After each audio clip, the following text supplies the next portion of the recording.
23 जुलाई 2020 को भारत के सशक्त नेता श्री लोकमान्य तिलक जी की जन्म जयंती के उपलक्ष्य में जवाहर नवोदय विद्यालय जिला नर्मदा के प्राचार्य श्रीमती शेफाली सिंह के द्वारा उनकी वेशभूषा को अपनाकर आज के युवाओं को तिलक जी की वाणी में प्रवर्तमान अंधकार से बाहर निकलकर देश के प्रति सार्थक धर्म बजाने हेतु एक आह्वान।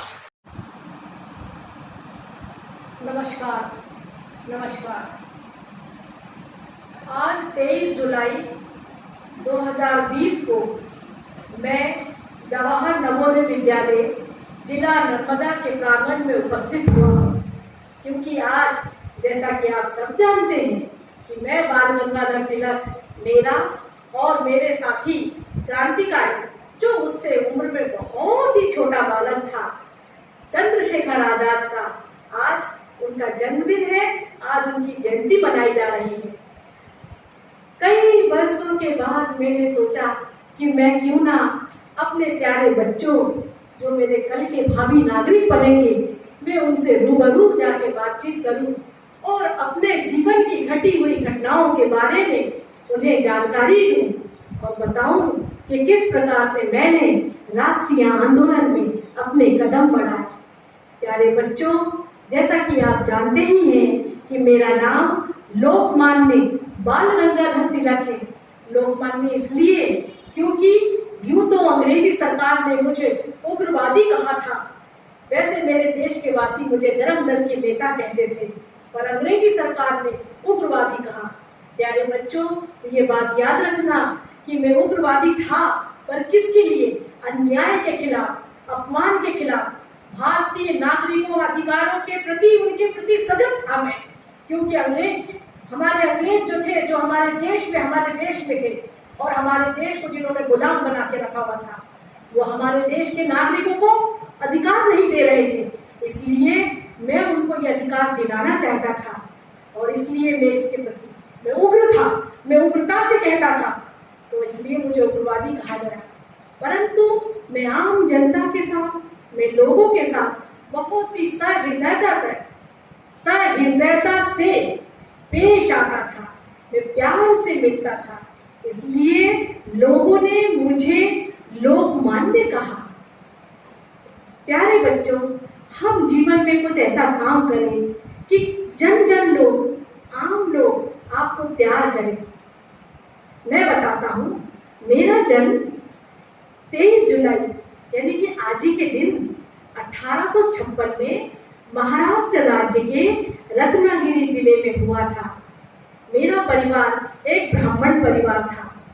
जैसा कि आप सब जानते हैं, जिस समय मेरा जन्म हुआ, हमारा देश गुलामी की दास्तां में आहे भर रहा था। मेरे अंदर ये जो मेरे देश के नागरिक आहे भर रहे थे, कष्ट में जी रहे थे, मैं इसे सहन नहीं कर पा रहा था। मैंने अपनी प्रारंभिक समस्त शिक्षाओं को पूर्ण करने के पश्चात देश सेवा में स्वयं को मैंने समर्पित कर दिया और इस प्रकार से मैंने अपना कदम बढ़ाया। मराठा और केसरी नामक 2 समाचार पत्र मैंने संपादित किए। इन समाचार पत्रों को संपादित करने के पीछे जो प्रमुख उद्देश्य था वो ये कि मैं ये चाहता था कि मेरे देश के लोग, मेरे देश के नागरिक राजनीति का ज्ञान हासिल करें और नागरिकों की जो बात थी, जो अधिकारों की बात थी, वो अंग्रेजों तक पहुंचाने का एक माध्यम मैंने चुना था और अंग्रेजी सरकार को खुली चुनौती मैं इन समाचार पत्रों के माध्यम से दिया करता था।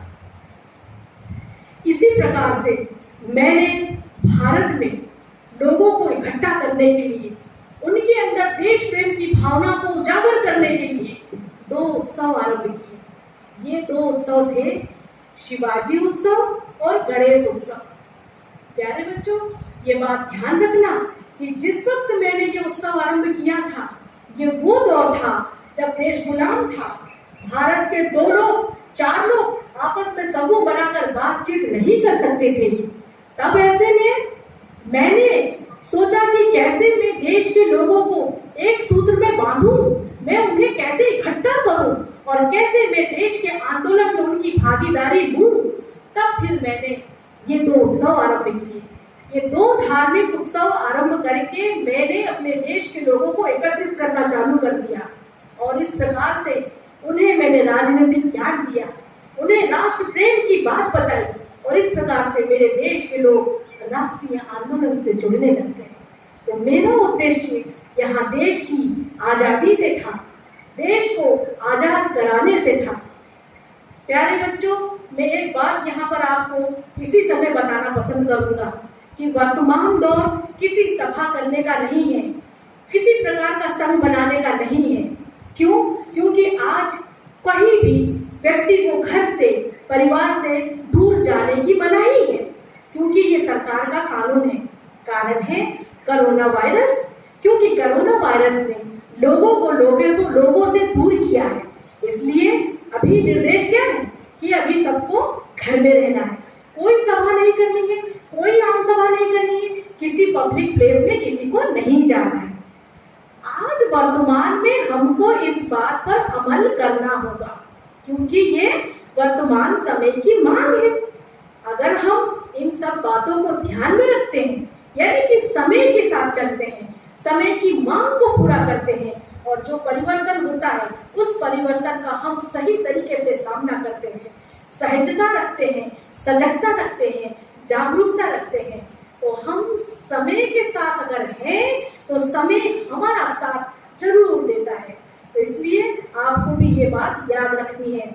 मैंने जिस समय सभाएं की थी, ये उत्सव मैंने जब किए थे, उसका कारण था क्योंकि ये देश गुलाम था। लोगों को आपस में जोड़ने के लिए ये आवश्यक था। सरकार के खिलाफ, अंग्रेजी सरकार के खिलाफ विचारधाराओं में एकता लाने की आवश्यकता थी, इसलिए मैंने ऐसा किया था।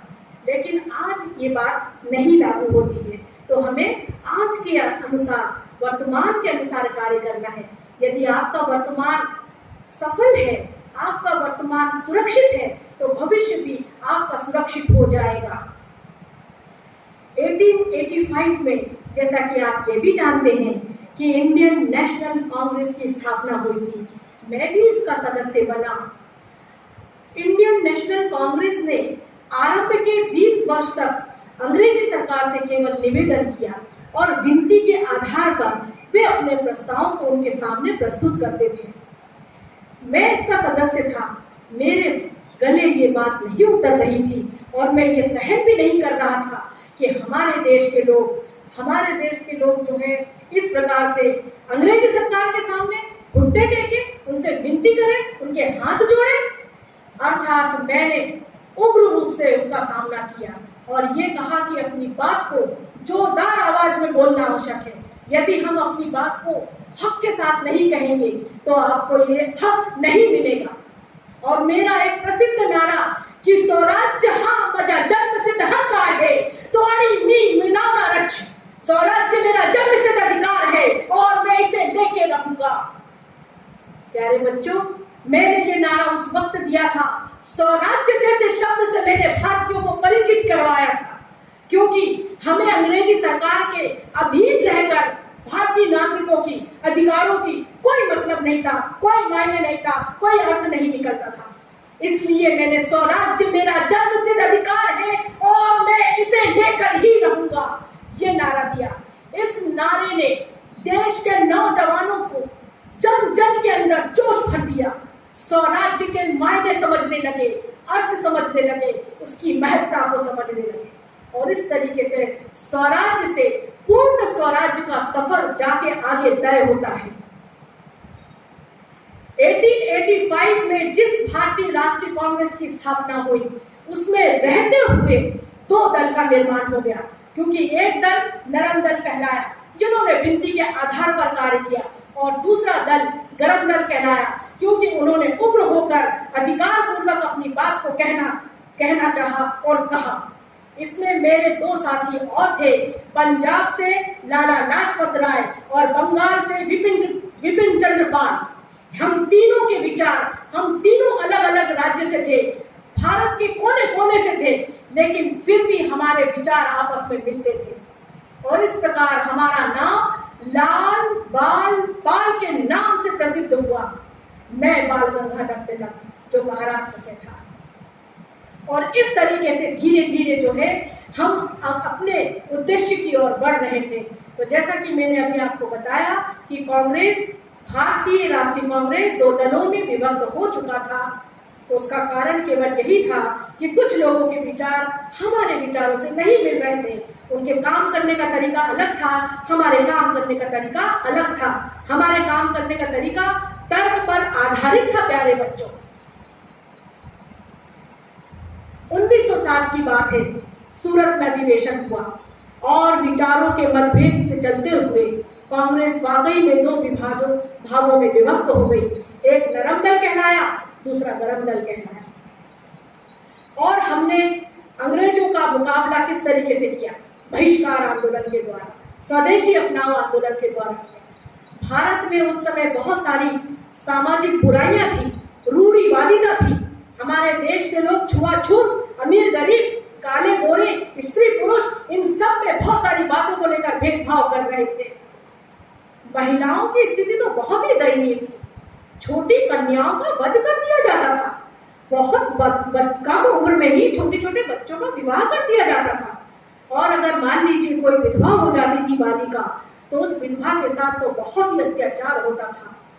इस प्रकार विधवा के साथ अत्याचार, विधवा को सही तरीके से जीवन न जीने के लिए उसे बाध्य किया जाता था। इसलिए एक अन्य प्रथा आरंभ हुई, सती प्रथा। सती प्रथा ऐसी कुप्रथा थी जो जिंदा स्त्री को अपने पति के साथ में चलना पड़ता था। ऐसी अमानवीय प्रथाओं को दूर करने के लिए मैंने पुरजोर कोशिश करी, समाज में सुधार किया। क्योंकि पहले संकीर्ण मानसिकता यदि दूर होती है, तभी लोग विस्तार से एक बड़े स्तर पर सभी के लिए, देश के लिए सोच सकते, राष्ट्र के लिए अपने विचार रख सकते हैं, कार्य कर सकते हैं और सोच सकते हैं। मैंने इस प्रकार से अपना योगदान दिया। 1916 में मैंने श्रीमती एनी बेसेंट के साथ में होम रूल आंदोलन चलाया। इस होम रूल आंदोलन को चलाने में मैंने भरपूर उनका सहयोग किया। और दुर्भाग्य से एक लंबी बीमारी के चलते 1 अगस्त 1920 को मेरा निधन हो गया। हाँ, इस देश को, इस राष्ट्र को एक अपूर्णीय क्षति हुई, क्योंकि बाल गंगाधर तिलक एक ऐसे क्रांतिकारी थे जो क्रांतिकारी, स्वतंत्रता सेनानी के साथ साथ में ये बहुत अच्छे शिक्षक थे। उन्हें हिंदू धर्म का ज्ञान था, उन्हें गणित, खगोल विज्ञान का ज्ञान था। और ये ज्ञान मुझे, प्यारे बच्चों, इस देश की धरती ने मुझे ज्ञाता बनाया, भारत देश ने मुझे ज्ञाता बनाया। मैं भारतीय इतिहास का बहुत बड़ा ज्ञाता था। वकालत की शिक्षा भी मैंने पूर्ण की थी। तो भगवान ने मुझे भरपूर बहुत सारे गुणों से नवाजा था। मैंने उन गुणों को समाज में बांटा, अपने लोगों के बीच में मैंने उसको बांटा और लोगों की सेवाएं की, उनके लिए मैंने कार्य किया। जिस वक्त मेरा निधन हो रहा था, भारतीय राष्ट्रीय आंदोलन चरम सीमा पर पहुंच गया था। क्योंकि आपको मालूम ही होगा कि 1920 में महात्मा गांधी जी द्वारा असहयोग आंदोलन चलाया गया था। और इसके बाद आंदोलन जैसे जैसे बढ़ते जा रहे थे, भारतीय राष्ट्रीय आंदोलन अपनी तेज गति को पहुंचते हुए 15 अगस्त 1947 को हमारे देश को इसी राष्ट्रीय आंदोलन ने आजादी दिलाई। जिस भारतीय राष्ट्रीय कांग्रेस की स्थापना 1885 में हुई थी और जिसके हम सदस्य बने थे, तो चिंगारी हमने जलाई थी, एक रोशनी हमने दी थी, दिया हमने जलाया था, कदम हमने उठाए थे, पेड़ हमने लगाए थे और इस तरीके से, लेकिन फल की इच्छा हमने नहीं की थी। मेरे प्यारे बच्चों, आपको एक बात बताना चाहता हूँ कि मेरे उग्र रूप को देखते हुए अंग्रेजी सरकार ने मुझे बर्मा के मांडले जेल में 6 साल की सजा दी। मुझे 6 साल में जेल में रहा। तो क्या जेल में रहते हुए मैं हताश हुआ? बिल्कुल नहीं। मैंने ये सोचा कि मैं अपने जीवन को खत्म कर लूं, क्योंकि अंग्रेजी सरकार ने तो मुझे गिरफ्तार ही कर लिया है, मुझ पर यातनाएं हो रही है, मुझे पीड़ा दी जा रही है। मैं घबरा जाऊं? मैं घबराया नहीं प्यारे बच्चों, मैं घबराया नहीं, बल्कि मैंने गीता का अध्ययन किया और उसके गीता के अध्ययन में मैंने कर्म को मैंने महत्व दिया। कर्म को महत्व देते हुए मैंने वहां रहते हुए, जेल में रहते हुए मैंने एक एक दिन एक अच्छा काम किया और गीता रहस्य की रचना मैंने की। गीता रहस्य की मैंने रचना की जेल में रहते हुए, जहां मुझे किसी भी प्रकार से कोई पुस्तक नहीं दी जा रही थी, लेकिन मैंने अपना कोई क्षण किसी भी कठिन दौर पर, किसी भी पीड़ादायक, असहाय, कैसे भी दौर पर मैंने अपने आप को असहाय नहीं समझा। मैंने उस कठिन समय का भी भरपूर उपयोग किया और एक ऐसी रचना कर दी। और मैं ऐसी बात जान गया कि पूजा पाठ या कोई कर्मकांड पर मुझे अभी भरोसा नहीं करना है, मुझे भरोसा करना है केवल अपने कर्म पर। मैं कर्म करूंगा, फल मुझे मिलेगा या नहीं मैं इसकी परवाह नहीं करूंगा, परिणाम की चिंता मैं नहीं करूंगा, पर हाँ, अपने उद्देश्य को पाने के लिए, अपने लक्ष्य को पाने के लिए अपनी दृढ़ शक्ति को मैं मजबूत बनाऊंगा। मैंने अपनी दृढ़ शक्ति को मजबूत बनाया। मुझे नहीं पता था कि मैं सफल होऊंगा या नहीं, मेरे द्वारा चलाए गए आंदोलन में लोग भाग लेंगे या नहीं, मुझे नहीं पता था, लेकिन मैंने कदम बढ़ाए। मैं हताश नहीं हुआ, लोग मेरे साथ जुड़ते गए, सफलता मुझे आती गई, मिलती गई और एक दिन यही सब आपके सामने आजाद देश है, स्वतंत्र देश है, ये विरासत में प्यारे बच्चों आपको मिला है, इसको आपको संभालना है। और याद रखो कि कोई भी कार्य तन मन धन लगा के करना है, क्योंकि यदि आप स्वयं सुरक्षित हैं, जागरूक हैं, सशक्त हैं, हर कार्य को मन से करना चाहते हैं, एक उद्देश्य बनाकर करना चाहते हैं, आत्मविश्वास के साथ करना चाहते हैं, तो कोई भी आपको असफल नहीं कर सकता है। दुश्मन भी नहीं, समय भी नहीं, कोई अज्ञानता भी नहीं। आप अपने साथ रहो, केवल अपने विचारों के साथ में रहो, अपने आप का कल्याण करो, देखना ये जग आपका हो जाएगा। धन्यवाद।